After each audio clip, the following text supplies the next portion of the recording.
नमस्कार, जय हिंद, वंदे मातरम। साहब, अंतर्राष्ट्रीय बालिका दिवस था किंतु मैं अपने विचार नहीं व्यक्त कर सका।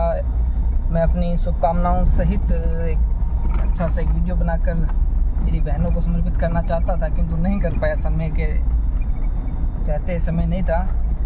तो एक बड़ा ही गंभीर और एक ज्वलंत विषय लेकर आया हूँ, महिला सशक्तिकरण, बेटी बचाओ और बेटी पढ़ाओ। देखिए साहब, जब तक महिला और पुरुष के बीच इस अंतर की खाई को हम समाप्त नहीं कर देते तब तक कोई भी देश विकास नहीं कर सकता, क्योंकि आज भी हमारे देश में बेटी पैदा होने पर मातम मनाया जाता है। मैंने पूर्व में भी एक बात बताई थी, एक एग्जांपल था कि साहब तो फेसबुक के सीईओ मार्क जुकरबर्ग थे, उन्होंने अपनी बेटी पैदा होने की खुशी में अपनी संपत्ति का 99% हिस्सा दान कर दिया था। वहीं कहीं आज हमारे देश में बेटी पैदा होती है तो एक पिता बेटी के दहेज की चिंता में अपने हाथ की घड़ी तक पहनना छोड़ देता है और हम कहते हैं कि हमारा देश विकास कर रहा है। सब तब मुझे गांधी जी का वक्तव्य याद आता है। गांधी जी ने कहा था कि मैं अपने देश को उस दिन पूर्ण रूप से स्वतंत्र महसूस करूंगा जिस दिन हमारे देश की बेटियां आधी रात को भी घर से बाहर निकलने में अपने आप को सुरक्षित महसूस करेगी। तब मेरे जहन में एक विचार आया कि साहब, दिन के अंधेरे को छोड़िए, रात के उजाले को छोड़िए।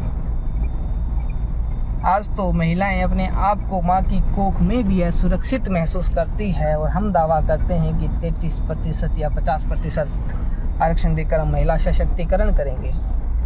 कहते हैं कि ना शिक्षा, ना नौकरी, ना राजनीति के संदर्भ में महिलाओं को आरक्षण देना है तो दोसा माँ की कोख में, क्योंकि इस देश की नारी माँ की कोख में जन्म लेने से पहले इज्जत और सम्मान जीने का हक मांगती है। सब जैसे पूर्व में भी मैंने आज इस वीडियो में कहा कि महिलाओं को जीवन के प्रत्येक क्षेत्र में बिना किसी भेदभावपूर्ण स्वतंत्रता सहित काम करने दिए जाना ही वास्तविक महिला सशक्तिकरण है। सब तो हमारे जहन में एक विचार आया कि महिला सशक्तिकरण की आवश्यकता ही क्यों पड़ी। तो मैं बताना चाहूँगा साहब कि आज भी हमारे इस जड़ समाज में कुछ ऐसे असामाजिक तत्व है जो महिलाओं को पुरुषों की तुलना में कम समझते हैं, कम हाँकते हैं, कम मानते हैं। तो मैं उनसे कहना चाहूँगा,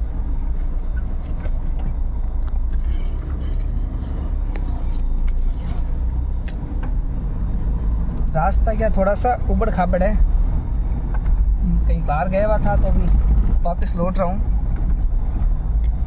तो मेरे उन असामाजिक साथियों से कहना चाहूँगा कि आप अपनी महिला, किसी बहन का, किसी पत्नी का इलाज के लिए क्यों एक आप महिला डॉक्टर को क्यों ढूंढते हैं? आपके पास कोई जवाब है क्या?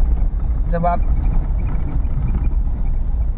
किसी अस्पताल में किसी महिला के साथ जाते हैं, चाहे वो आप